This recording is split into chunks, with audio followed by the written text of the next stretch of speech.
Because Because without a past, you have no future. Did you like Harvard? perhaps no one has done more to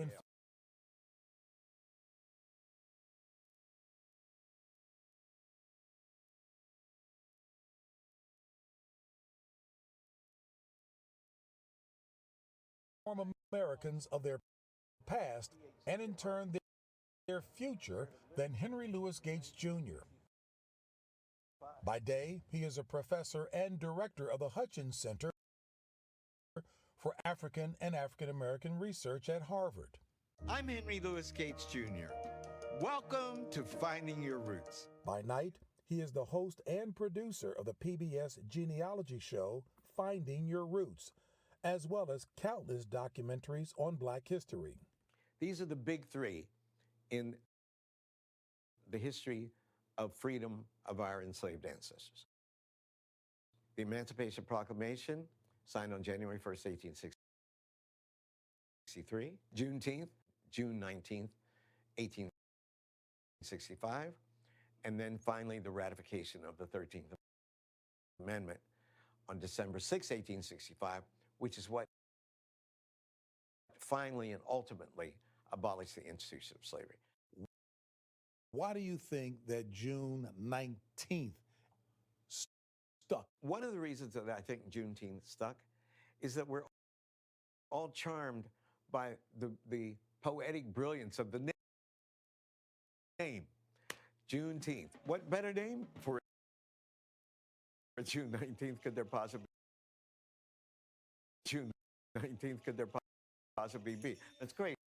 It's fetching, it's catchy. As with all catchy names, Gates says there is also a bit of fiction around that day in 1865 when Gordon Granger issued General Order Number 3 to free the enslaved Black people of Galveston, Texas, 2.5 years after the Emancipation Proclamation. Well, we were raised to think that Abraham Lincoln freed the slaves, right? The problem is that the Emancipation Proclamation in and of itself didn't have the power to free anybody. It only applied to enslaved people in the Confederacy, and it can only be enforced if Union troops had captured territory in the South, in the Confederacy. Only about 500,000 enslaved men and women, we think, actually got their freedom from the Emancipation Proclamation.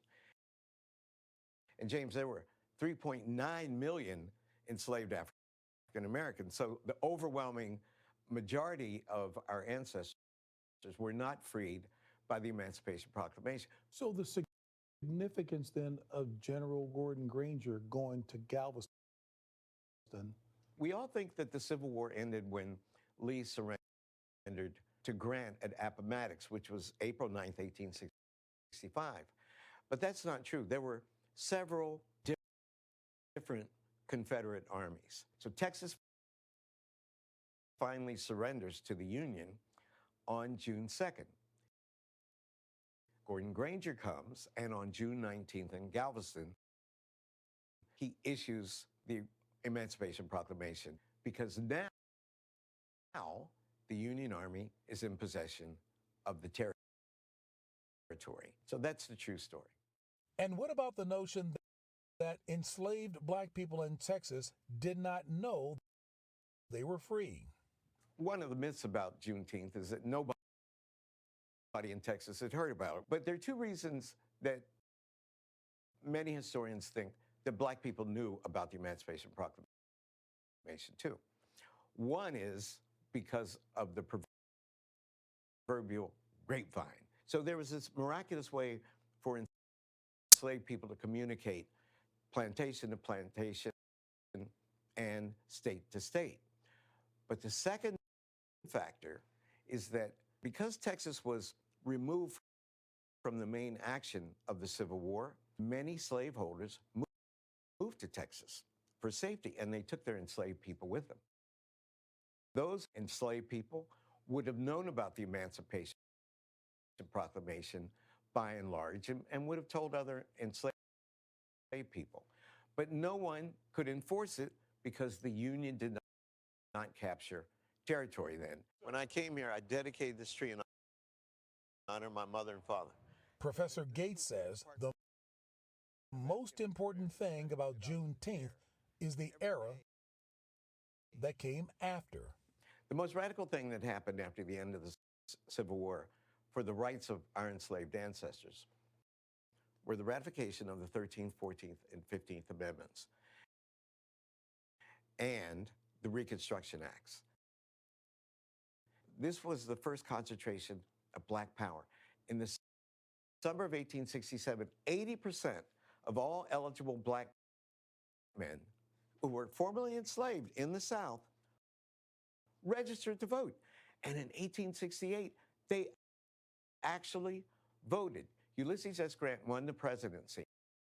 So you could reasonably say that Black men had elected a president of the United States.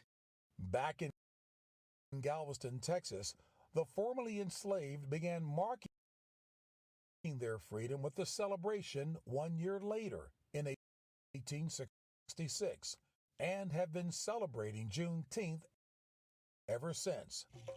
As far as Professor Gates is concerned, the details of Juneteenth are less important than the power of its message. There's a kind of poetic magic in that story, a kind of comfort, a kind of retribution, a kind of belated administering of justice that appeals to all of us. Juneteenth is one of the first holidays that Black people created on their own. And of the holidays that they created in slavery times, Juneteenth is the one that survived and is now a national holiday. Isn't it important for all Americans to understand that Juneteenth ought to be embraced by all Americans? For a country built upon the love of freedom, any manifestation of the enjoyment of freedom should be celebrated by all our countrymen. Let's hope for that day. In Cambridge, Massachusetts, James Brown, CBS News. This isn't Sherman.